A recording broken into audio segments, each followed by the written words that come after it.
200 дней как один, 200 ночей как одна. Мамаев курган. Высота 102. Родина-мать зовет. К победе любой ценой. К победе вперед!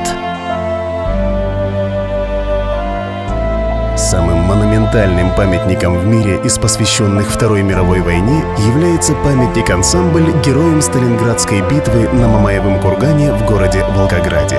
Именно здесь на протяжении 200 дней в 1943 году шли самые ожесточенные бои. Идея мемориального комплекса на местах сражений появилась сразу после окончания Сталинградской битвы.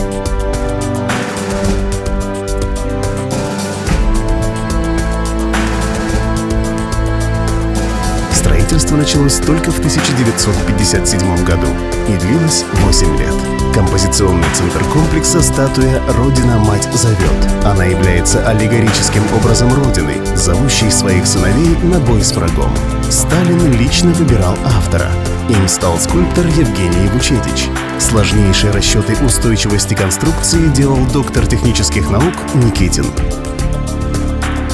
Вес статуи — 8000 тонн.